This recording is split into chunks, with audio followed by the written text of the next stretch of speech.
La musicothérapie, c'est une pratique de soins qui utilise la musique, mais aussi le sonore en général.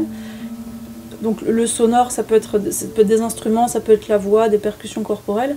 Et on va fixer des objectifs thérapeutiques pour une personne donc, qui a des problèmes particuliers, que ce soit de troubles de la communication, des relations sociales. Ça peut être aussi de la rééducation suite à des pathologies ou des accidents, des AVC.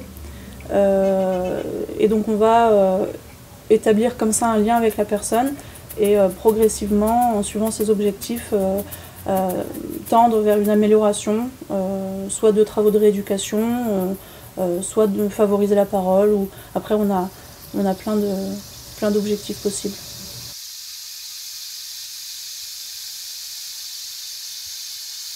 C'est pas n'importe quelle musique qui peut soigner n'importe quoi, n'importe comment. C'est comment c'est utilisé, avec qui, pourquoi, avec l'histoire du sujet, quelle musique cette personne aime ou aime pas, quelle musique lui parle, voilà. C'est le tout. C'est l'inauguration du cabinet de musicothérapie. Et on est au rez-de-chaussée de la maison de santé à la salle, en fait. Donc juste à l'étage au-dessus, il y a les autres praticiens de la maison de santé. Et c'est porte ouverte, journée de porte ouverte, où tout le monde est bienvenu pour visiter le local, discuter avec nous. Voilà. L'association s'appelle Soins et Créativité et elle a justement pour but de regrouper les thérapeutes qui utilisent les médias artistiques.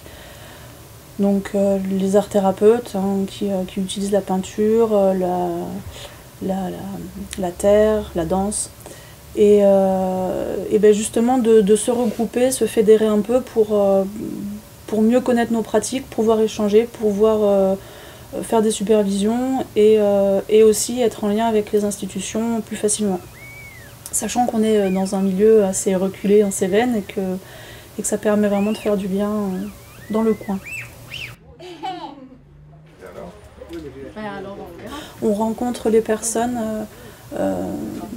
c'est gratuitement en fait, on les accueille une première fois, on discute avec eux, à savoir quelle est leur problématique, quelle est leur demande, et à l'issue de ça, alors pour eux ou pour un tiers, par exemple un parent pour son enfant, et à l'issue de ça, on propose un projet thérapeutique et on se met en accord sur qu'est-ce qu'on va faire, sur quelle durée, sur quelle fréquence.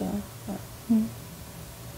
Et ça peut se passer de plusieurs manières. Ça peut être plutôt ce qu'on appelle la musicothérapie active, c'est-à-dire qu'on utilise la voix, comme Lauriane a dit, le corps, les percussions corporelles ou des instruments, où on communique, on s'exprime avec les instruments, voilà, pour des objectifs thérapeutiques précis.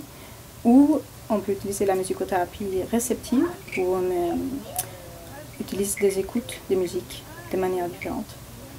Ou sinon aussi de la relaxation. Ça peut être ou la musicothérapeute qui joue ou des montages sonores avec de la musique enregistrée.